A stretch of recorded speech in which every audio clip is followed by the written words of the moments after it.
Good afternoon and welcome to this webinar introducing how the MBTI can help your organization. My name is Sharna Ragonesi and I am the Principal Consultant at Celia Hamptons. I became a practitioner of the MBTI with the American Management Association, having personally benefited from its applications in a series of my own organizations for over a decade. My background is in the manufacturing and wholesale sector, and I am the founder of Ireland's largest precious metals dealership, which was listed as the 67th most successful company in Ireland in 2010. I work with the MBTI as an independent consultant, facilitating high-performance teams through the use of psychometrics and business insight, and hope that this webinar will serve as a basic introduction to the MBTI and how it can help you in your various positions and teams. The webinar will run for 15 minutes and be available for future reference on the Celia Hamptons website. The MBTI is the most widely used psychological assessment in the world, championed by 87 of Fortune 100 companies. The tool is used in over 70 countries and has been translated into more than 30 languages. More than 4 million assessments were completed in 2011, and the number has increased year on year for over a decade. It is a growing business under constant review as more and more people and organizations discover its principles and benefit from its applications.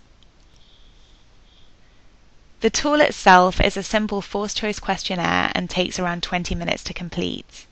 It focuses on the value of diversity and does not grade one person above, more competent, or having more or less of something than another, but instead determines different yet equally valuable ways of gathering information and making decisions.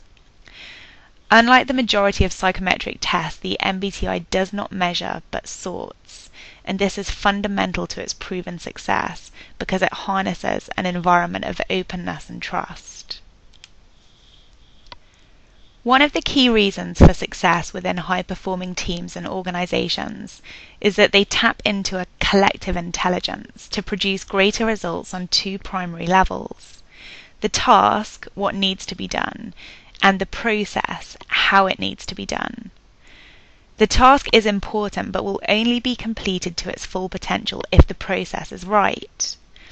Our experience is that many teams are held back, not by their drive or objectives, goals, vision, or lack of these, but by an unwillingness to tackle and work through the key issues.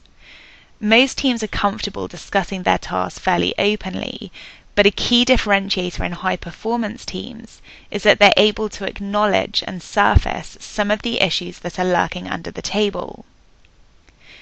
The MBTI facilitates team members to move beyond the defensiveness of the unstated and the undercurrents to a place where they can share their thoughts and views openly and without judgment.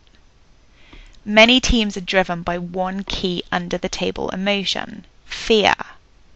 Fear leads to a natural desire to protect one's resources and uniqueness, and only when teams are able to move beyond this fear and trust each other with their differences are they truly able to use the strengths of those perspectives. This is why trust is so important and the cornerstone of good performance. The MBTI is able to facilitate an environment of openness and trust through its focus on preferences. A very simple illustration that aids bringing preference to life is the understanding that we all have a preferred hand for writing. If we are forced to use our non-preferred hand, we are awkward, have difficulty, are likely to be unskilled, and in the short term will become frustrated, exhausted, and stressed. Of course, if we absolutely have to use our non-preferred hand due to injury, for instance, then we would develop, but we would always come back to basics as soon as conditions permitted us to do so. This is type theory, a preferred way of doing something. Just like there is nothing that makes a right-handed individual better than a left-handed individual, there are no right or wrong preferences, no better or worse MBTI results.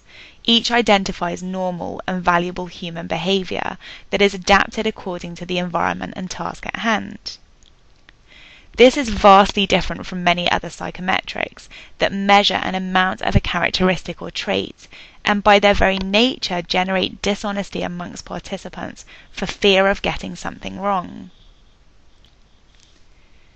The MBTI tool is used for a wide variety of purposes, but for the purpose of this presentation, we're focusing on organisational benefits. Benefits that can be linked to the individual as part of their personal development plan and to the organisation as a whole. In order to bring these benefits to life, it is necessary to very briefly cover some of the theory that grounds the MBTI and makes it so successful. The MBTI tool is based on the work of Swiss psychiatrist Carl Jung. It is aimed at making Jung's theory useful in everyday life, and its goal is the constructive use of differences. Today it is both fashionable and flattering to say that an individual is unique, but from a practical standpoint, this poses many challenges. We expect people to communicate, reason, and value as we do, and so we naturally communicate, value, and reason with others in a way that is most comfortable to us. In reality, however, this is simply not the case, and very simple differences amongst us cause misunderstandings, conflict, and bias, and cost organisations both time and money. The merit of Jung's theory is that it enables us to expect specific differences in particular people, and to cope with those differences in a constructive way. The differences are simply a result of a preferred way of doing something, like using our left or right hand as discussed. Jung believed that variations in human behaviour are the result of a few very basic observable differences in mental functioning. By becoming aware of these functions, we better understand ourselves and others, and spend more time being productive in our working relationships. The MBTI preferences indicate the differences in people within 4 dichotomies, and this is the basis of the theory. The first focuses on how we are energized, either by the external world of people and things, or by the internal world of ideas and concepts. These are divided into extroversion and introversion, and represented by the letters E and I. Secondly, how we take in information. One means of perception is the familiar process of sensing, by which we become aware of things through our senses. The other is the process of intuition, indirect perception by way of the unconscious. These are represented by the letters S and N. The third dichotomy is concerned with how we prioritize and reach conclusions about the information that we have perceived, and as with each dichotomy there are 2 contrasting ways of doing so. One is by the use of thinking, that is by a logical process aimed at an impersonal finding, and the other is by feeling, by appreciation, bestowing on things a personal, subjective value. These are represented by the letters T and F. The final dichotomy is concerned with our method for dealing with the world around us, and is usually most visible to our friends and colleagues. We either prefer the perceptive world of taking in information, or the judging world of reaching conclusions. These are represented by the letters J and P. Your preferences complete your type, which consist of 4 letters. In reality, we all use both sensing and intuition, thinking and feeling, and are competent in both the judging and perceiving world. We are also adept at adapting our extroversion or introversion accordingly. However, our natural preference for one over the other leads us to develop habits and behavioural characteristics with a functional bias. We trust and are more skilled in our preferences, and therefore gravitate towards them. An ESTP is likely to be most developed in sensing and least developed in intuition. In an organisational setting, intuition is likely to be the first thing that an ESTP overlooks. An ESTP neither likes nor trusts intuitive information. Each type has a corresponding preferred and least preferred function. These are highlighted as strengths and possible blind spots. Looking at the individual letters is both interesting and beneficial, but to really understand the true benefits of type dynamics, the combination of letters is important. Some companies are so confident in the applications of the MBTI that they include a person's 4-letter type on their business cards and office doors. The key for organizations is to use the differences constructively, and the MBTI provides a framework for doing so. In a very basic organizational scenario, imagine a framework that could explain why some people prefer to work alone, whereas others are energized by team environments, and the advantages of both. Why some people prefer detail to focus on the present and to use their past experience to steer them moving forwards, whereas others are more concerned with broad-ranging ideas, focusing on the future and trusting their inspiration. These simple differences alone cause significant misunderstandings. We may see people as aloof or dominating, boring or unrealistic, when in reality they are focused or inclusive, and thorough or visionary. What's particularly important is what each preference brings to the organization, the value that they add, and that the organization can encourage the differences and benefit from a range of perspectives. Each of the opposites described is useful and valid. It is important to adapt our behaviors according to the time, situation, and task at hand. There is a time for detail and a time for vision, a time for cause and effect, and a time for values. In most circumstances, it is necessary to consider each of the opposites in turn, but we all naturally overlook certain areas. Knowledge of the MBTI provides a framework to prevent this. By applying the MBTI framework to decision making, we can simply illustrate the benefits of each preference and its opposite. When we consider the functions, typical sensing questions would include gathering information about budget and resources, looking at customary and common sense approaches, and deciding what is realistically possible. Those with a preference to sensing would be most suited to gathering sensory information. Intuitive questions would include discovering patterns, using theories that might be applicable, and looking at what would be possible in an ideal world. This information would be more challenging for the sensors amongst the organization. Thinking questions would most likely consider pros and cons, and a logical analysis of the options, with a focus on the bottom line and rationality.